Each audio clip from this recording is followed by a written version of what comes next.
जय माता दी। आज मैं आपको हनुमान जयंती की महाकथा सुनाने जा रही हूँ। वीडियो अंत तक जरूर देखें और कमेंट में जय माता दी जरूर लिखें।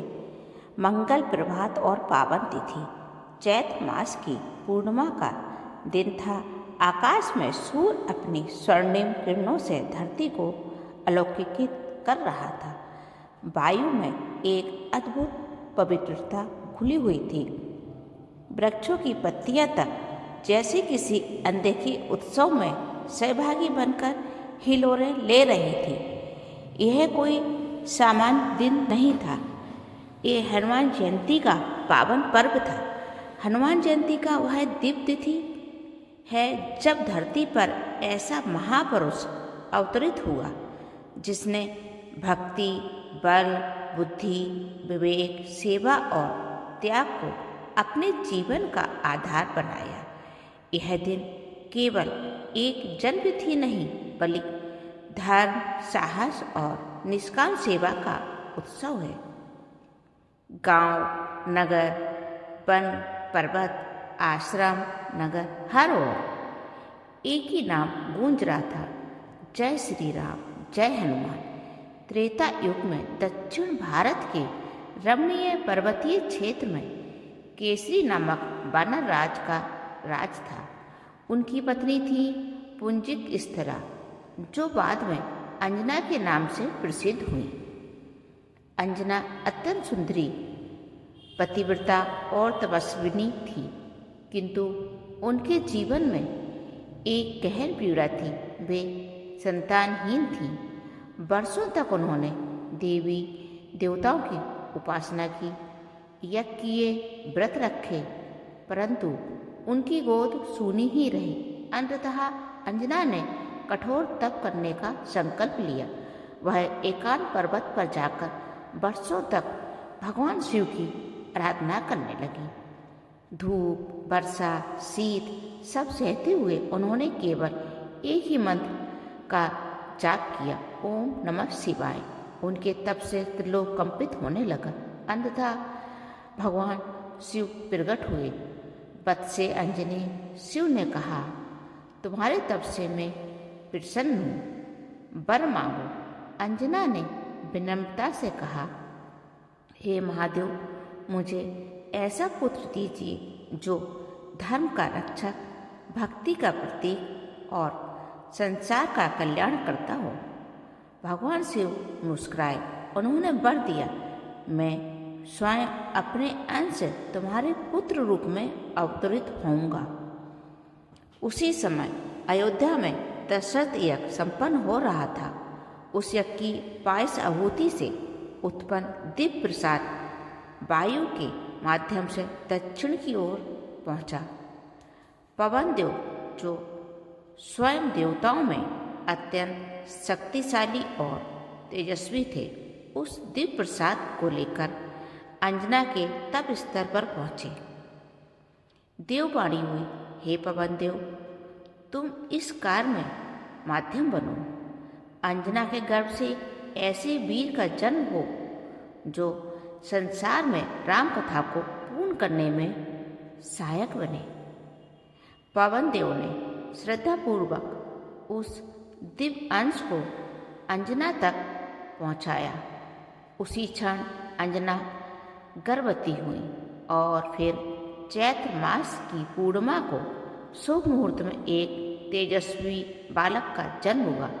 उसके जन्म के साथ ही आकाश में दुदंबियां बज उठी, पुष्प वर्षा होने लगी और वानर जाति में आनंद की लहर दौड़ गई। यह बालक कोई साधारण शिशु नहीं था, यह थे श्री वीर हनुमान, जिनका जन्म हुआ था। जन्म से ही हनुमान अद्भुत थे। उनके शरीर में वज्र सा कठोर बल था, नेत्रों में तेज और मुख पर निरंतर मुस्कान। एक प्रातःकाल उन्होंने आकाश में उगते सूर्य को देखा। लालिमा से भरे सूर्य को उन्होंने कोई स्वादिष्ट फल समझ लिया और वो माता अंजनी के पास गए और बोले, माँ, वह फल लाऊं? बाल हनुमान ने पूछा। अंजना कुछ कह पाती उससे पहले ही हनुमान आकाश की ओर उछल पड़े। और देवराज इंद्र ने जब यह देखा तो भयभीत हो उठे। उन्होंने अपने वज्र से प्रहार किया। वज्र लगते ही हनुमान मूर्छित होकर धरती पर गिर पड़े।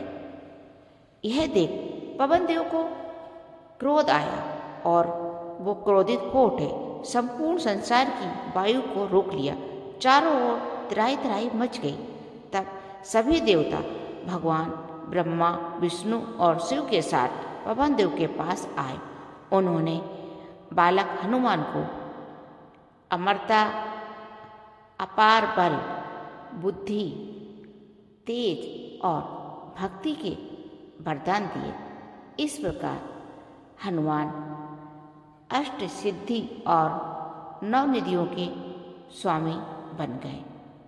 और हनुमान जयंती केवल जन्म कथा नहीं बल्कि यह स्मरण है कि भक्ति के बिना अहंकार कैसी होती है, शक्ति का प्रयोग धर्म के लिए कैसे किया जाता है, सेवा में ही सच्चा सुख कैसे मिलता है।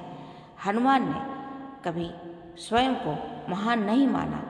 उन्होंने स्वयं को केवल राम का दास कहा है। यही कारण है कि हनुमान जयंती पर भक्त व्रत रखते हैं, पूजा करते हैं और सुंदरकांड का पाठ करते हैं, हनुमान चालीसा का पाठ करते हैं और अपने भीतर की नकारात्मक शक्तियों पर विजय पाने का संकल्प लेते हैं। हनुमान जयंती का पर्व हमें यह भी स्मरण कराता है कि हनुमान का जीवन राममय था। उनका प्रत्येक श्वास राम के लिए थी। जब जब भक्त सच्चे मन से पुकारता है, हे वीर हनुमान, हे बजरंगबली, तब हनुमान आज भी उसी तत्परता से सहायता के लिए आते हैं।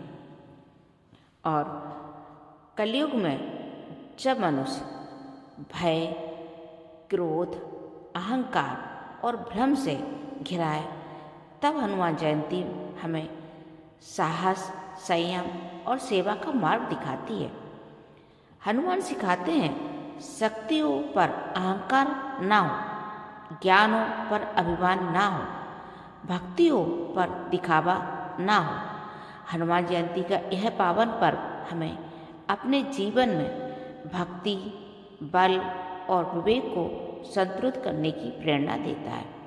जो व्यक्ति श्रद्धा से हनुमान जयंती मनाता है, उसके जीवन से भय दूर होता है, संकट कटते हैं और मन को अद्भुत शांति मिलती है। और अंत में केवल यही प्रार्थना है पवन पुत्र हनुमान से, हम सबको सच्चा साहस, निष्काम सेवा और प्रभु श्री राम की अनंत भक्ति प्रदान कीजिए। जय श्री राम, जय हनुमान। आपको ये वीडियो कैसा लगा कमेंट करके बताइएगा। जय माता दी। हनुमान आपकी सारी इच्छाएं पूरी करें। जय श्री राम, जय वीर हनुमान।